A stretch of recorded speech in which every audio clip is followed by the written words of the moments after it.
Electric unicycle delivery in Portland, Oregon.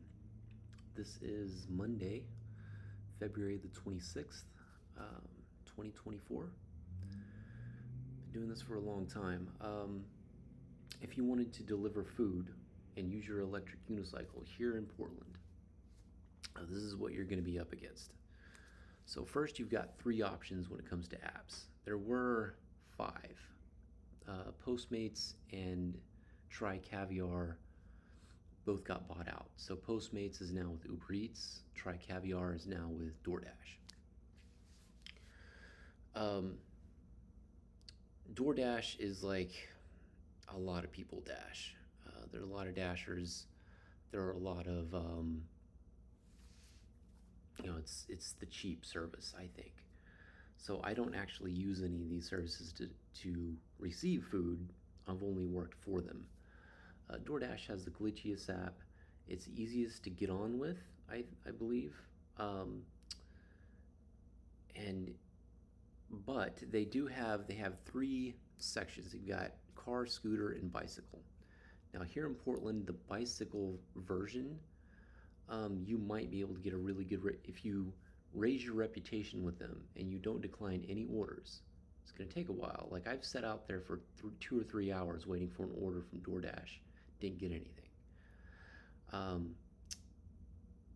So for me at least, DoorDashing is dead, but your mileage may vary and there might be someone who's still doing it in the area, and for whatever reason they're getting orders and I'm not.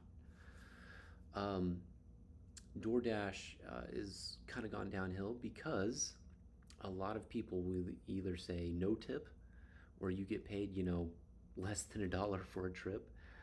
And the way all three of these apps are set up is they don't want you to decline trips, but this is a quote unquote capitalist system, and more than half of your income is going to come from tips. So it's not a forced dispatch system, which means you don't have to accept an offer, but you control the price by whether or not you accept the offer. So when they leverage you to accept every offer, it ends up, I think, where it used to even out between accepting all of the offers and then getting access to the best offers. They're still going to fit in some really bad ones in there, or you could cherry pick and it kind of evens out. But I think right now with DoorDash, you kind of have to build up that reputation. You have to accept every order, and DoorDash has been through this before, and a lot of people got in on it and started saying, we're not going to accept these small orders. And then people started paying more, tipping more in order to get their food delivered. And it worked. But, you know what? I'm going to take a step back. And this is not a regular job. You are a contractor. And in doing so, you kind of have to understand, this is going to sound weird, but you kind of have to understand how money works. When you're a kid in a waiter position, or a waitress, every time you get a big tip, you think you're doing amazing, you've got hope, you're a great guy, people love you. But where you make your money, and this might be different in a tourist type situation. Tourists come in, they're there for a little bit, they leave, they're never going to come back anyways. Return business is where the money is here. And there's actually more to it, and I'll get to that in a second. But if you really start raising your prices, what's going to happen, what did happen, especially with Uber Eats, is people stopped using the service because they do not have to buy food from you. They do not have to have their food delivered. They can think ahead, they can cook, they can walk to the restaurant and get it themselves. Now, so when you get that big tip, when I get a big tip, I'm thinking, okay, I'm going to make more money off this person if they make 10 orders, and give a, $4 or $5 tip each time, than they will if they give me this massive $20 tip, which is really big for a tip, and then never order again. The other part that you have to remember is that you're not getting paid to deadhead, which means if you start in downtown Portland and you go to pick up something in Beaverton, which you're not going to do on an electric unicycle, but say you go pick it up you start in Portland, go to Beaverton to pick it up, and then take it from Beaverton to somewhere in Beaverton to drop it off, you don't get paid from the trip to Portland to Beaverton. So you have to do the math there. So the more people are using the service, the less you'll have to deadhead, and the more drivers and more delivery people are available, the less you're going to have to deadhead. So having a lot of people order food and having a lot of drivers out there helps everyone. And if you wanted to get into it, it also means that your money is worth more. So that's just just raising prices. That's not how money works. The more efficiently you work, um, the more that money is worth. And I've gotten some flack. I used to drive.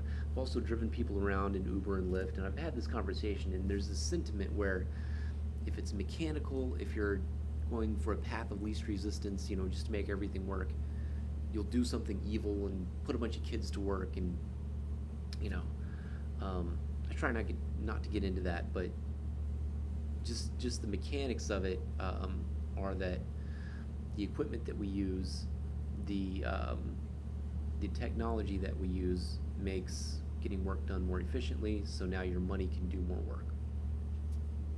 So um, when I came back to drive for Uber and Lyft, this is when they kind of let everybody out from the pandemic.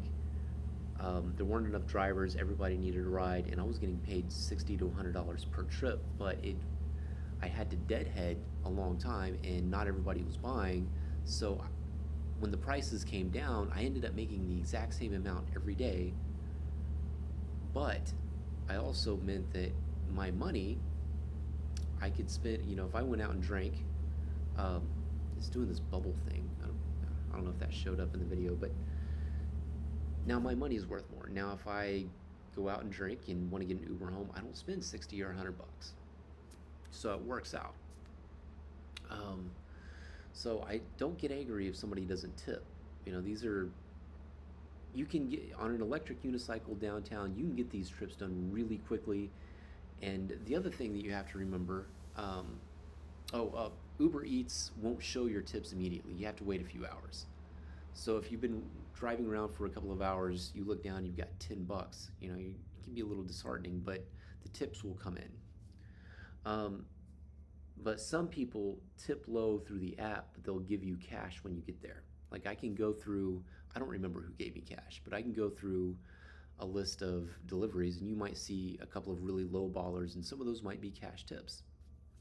So lately with Uber Eats, I've been just accepting all of them. Now, eventually, if everyone does that, yes, that can go downhill. People start, you're using your own equipment. Um, Today, for 2 hours, 15 minutes, I made $22 an hour. Um, I made $50. Um, Using your own equipment as a contractor, that's really not enough. That's not great. Um, so that's kind of the struggle with these delivery apps is it's trending. It goes uphill, it goes downhill. It was really bad for January, and now everybody's getting money in, or they believe they will get money in, so they're spending more. So Sunday was great. I did 8 hours, I made 200. So back to your delivery app options. You've got Uber Eats, you've got Grubhub, and you've got DoorDash. DoorDash is kind of the cheap, everybody's in it. Uber Eats will get busy when the people who don't normally. Why is it? There's balloons now. Okay. Um, so Uber Eats, when people who don't normally use delivery services and they say, well, okay, I've got some money, I want to get something, they'll remember the name Uber Eats and they'll use it. So holidays and everything, Uber Eats is great. And even in a car, it's not really that great, at least in Portland. different different areas will have different apps that are more standard. You know, they work better. If you go out to Gresham, DoorDash is more of a thing. Uber Eats is not a thing in Gresham. Now, Grubhub has a deal with Amazon. I'm not sure what that deal is, but um, I've talked to a couple of restaurants, and most of their orders come from either DoorDash, and they say Uber Eats. Sometimes it's Uber Eats is more, but the most money they get less orders from Grubhub, but they make more money from Grubhub. So these are the big orders. So the people who can actually afford the service are currently using Grubhub, at least in this area. Um, so um, that's kind of the skinny on each one, and each one will rate you in a different way. Grubhub does not count how many trips you do, but DoorDash and Uber Eats, in order to, well, at least Uber Eats, the more you work on points and the more trips you do, the more points you have, and that's what you need to do to build up status in the app. Grubhub does not work that way. If you want really good status, for 1 week, all you have to do is get one block, do that one block, don't decline any trips, and then the next week, Monday, it'll roll over and it'll say, okay, now you're a premier driver. And then you can um, tell it when you want to work and it'll schedule blocks for you. And that's with Grubhub, I've done it. I don't quite have the range on my Unicycle yet. I'm going to modify it. I can do about 4 hours with Grubhub on an electric unicycle, but then I limp home. And if it's scheduling my trips for me, if it's scheduling those blocks for me, it's going to put me on for 6 to 8 hours. But with Grubhub, I do make closer to $30 an hour. I will make more even doing really long car trips with Grubhub. DoorDash, I get a 16-cent trip and I just like, I can't do this. This is stupid. Um, another part, and this is Uber Eats, Uber at least. I don't know how much Lyft is into this, but I think it makes sense that they would be. So how well you can trust these companies that you're working through.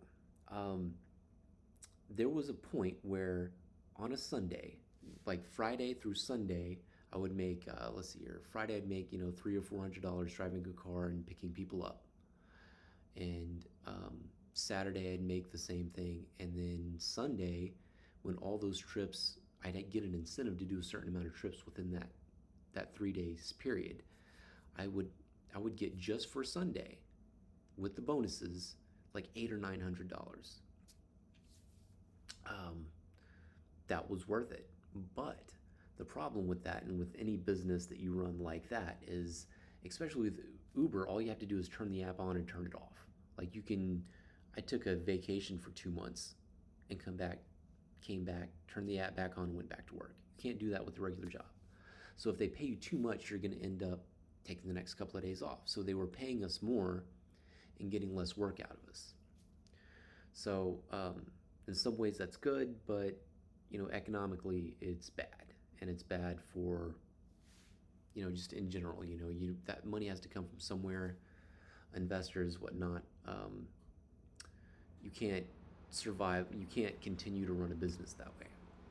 So I've caught them a few times. I had a couple of people, they want to know how much I got paid. They paid a certain amount and I got paid a certain amount. And the first guy who asked me that, we looked at it and they lied to him, they lied to me. They bought him a premier trip and they didn't pay me for a premier trip. And it was, I can't remember exactly how much it was, but it was a big discrepancy. I've also had him steal a $70 tip. So these companies have an incentive to keep you at a certain rate per hour. With Uber Eats, depending on what time I do it, it can go from $10 to $20 an hour. If I do it during dinner, I'm not going to get over, $22, $23 an hour. Usually, for holidays, they allow you to get more. But while I don't have proof in front of me that they do this, it does make sense that there would be an incentive for them to control how much you make. So, so Uber Eats, Grubhub, DoorDash. If I can, I'll put a link. If you wanted to sign up for those, it would help me out if you went through that link. Um, you know what? I will go over some other options. If you're Grubhub in this area does not have a bicycle account. They have a scooter account. Um, but I've used a car account with my electric unicycle. Go from Portland, do a number of trips, end up in Oregon City, and it's doable. You can do it, and I was able to pick up the food on time and deliver it on time. So um, here in downtown Portland, you have your own bicycle. You can get your own bicycle. Understand that you're going to have to use the gears instead of just pushing because you're going to go through a lot of chains. The biggest thing when you're looking for equipment is to look for equipment. I've said this before, is to look for equipment that can be used commercially and take a lot of wear and tear. It's like you can spend $1,000 on a washer, but if you go get a commercial washer, you're going to spend 20 grand on that washer, and there's a reason. There's actually a good reason why it's that expensive, because you're going to use it 20 times more than you're going to use a regular washer. There's just so much you're going to do to it. So the lights that you have on your bicycle, they need, if you're going to do an 8-hour run that day, then you need to have batteries that last 8 hours. Your phone needs to last 8 hours. You got to have some kind of power bank set up. Your equipment, when it breaks, it's not just like, hey, I'll take an Uber now. No, that you're going to lose money and time. If you lose time, you're losing money. You got to figure out how you're going to do it, the cheapest way you're going to do it, and hopefully you're a good mechanic. The most robust delivery system that I found is actually the electric unicycle. I've used a car, I've used my own bicycle.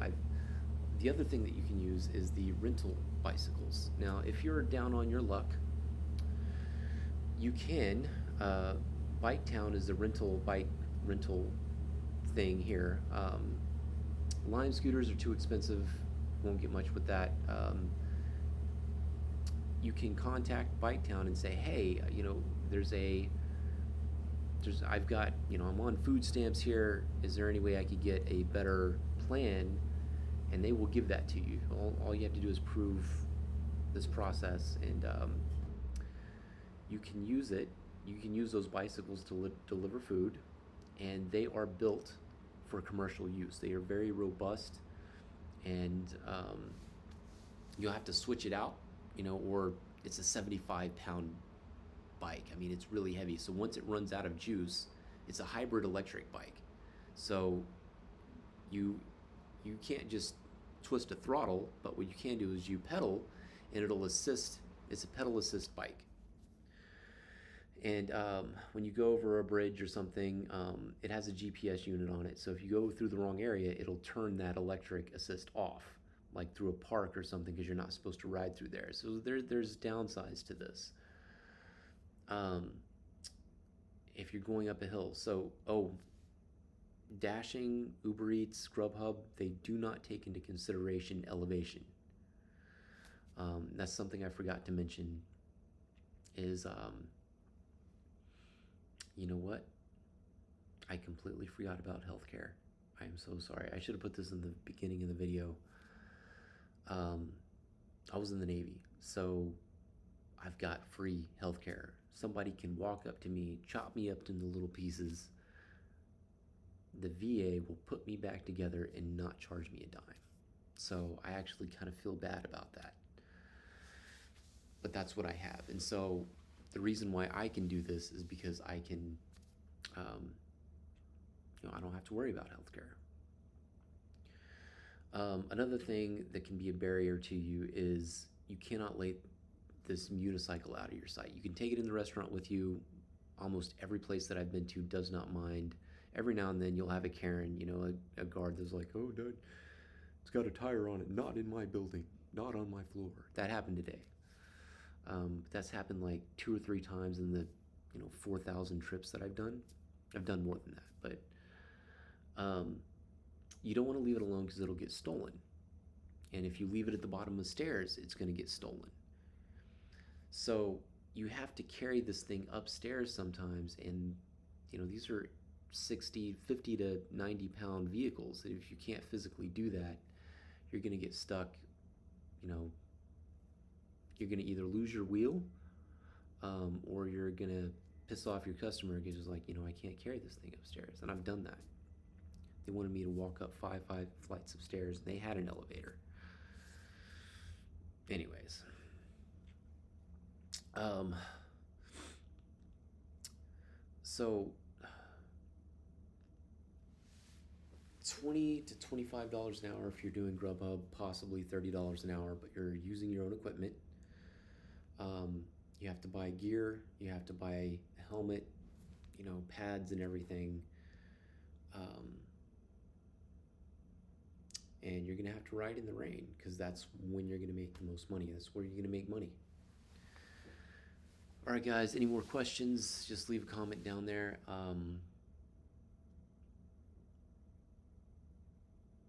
I've made a list.